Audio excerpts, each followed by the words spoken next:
Hey, what's up teachers? Today I want to walk you guys through Flipgrid and all of the great resources and tools that it has in its toolkit to make you a really successful educator in this remote learning situation that we're in. So let's get started.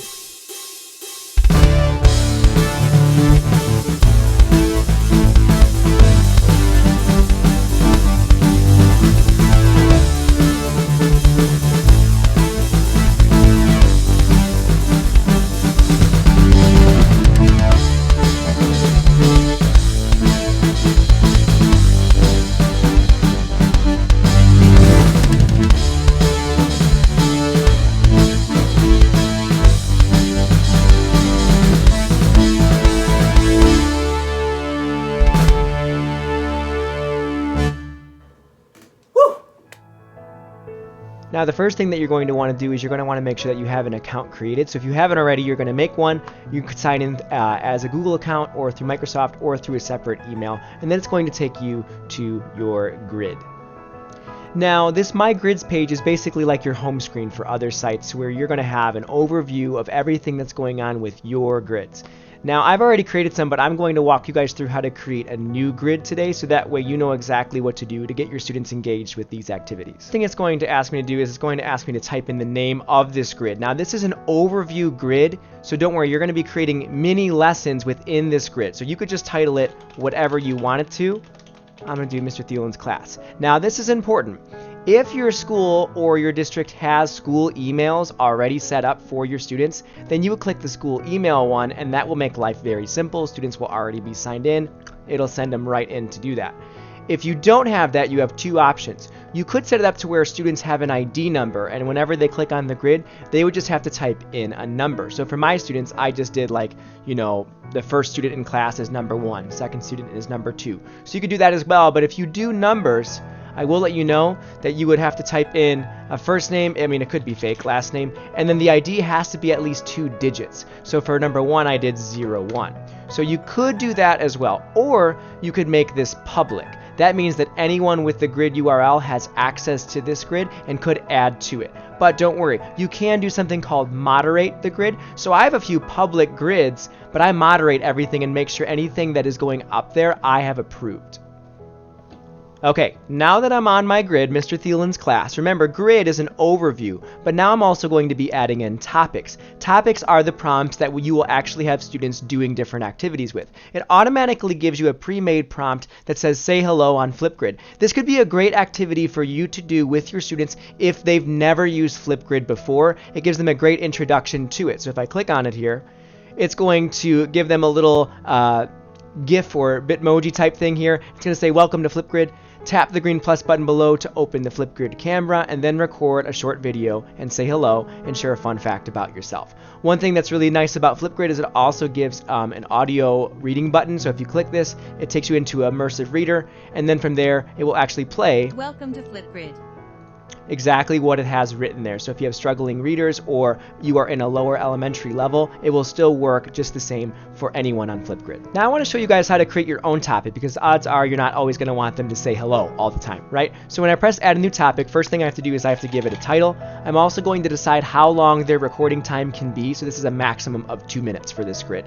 I'm going to give them a prompt, directions, and they will be able to see this even when they're recording. So that's something that's really valuable to them, is the prompt. So make sure that that's detailed and specific.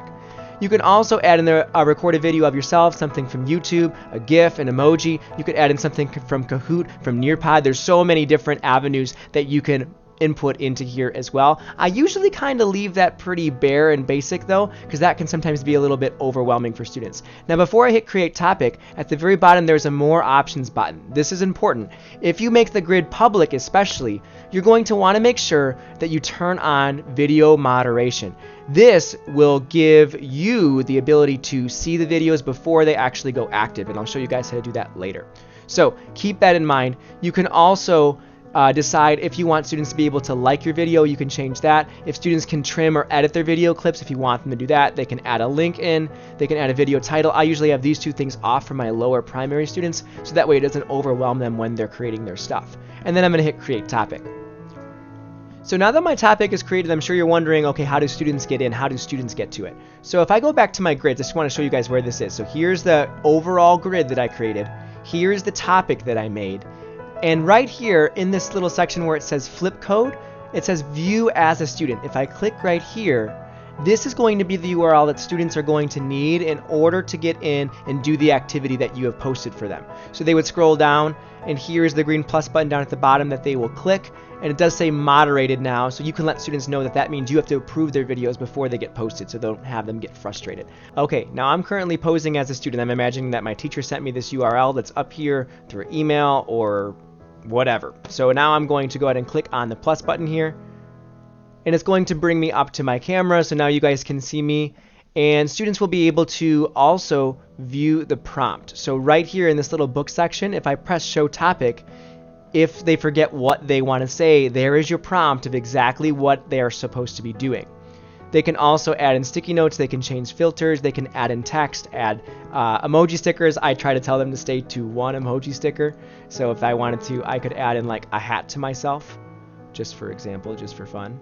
I'm going to add in my little Flipgrid hat. So it gives a little bit of engagement and excitement for students even when they're going about doing this. And now I'm going to hit record. It's going to count me down 3, 2, 1. Hi everybody, I'm Mr. Thielen, blah, blah, blah. I'm going to hit pause. And I could keep recording after that because remember I have 2 minutes, or I could just hit next. Hi everybody, I'm Mr. Thielen, blah, blah, blah. There's my video. I'm going to take a selfie to show that I'm all done, and that's going to be my cover photo. And then I'm going to hit next. And I was already signed in as my Gmail account, but if students didn't have a sign in, they would type in their name right here, and then they would press submit video. Now I want to show you guys where that video goes, because remember, you're a moderator.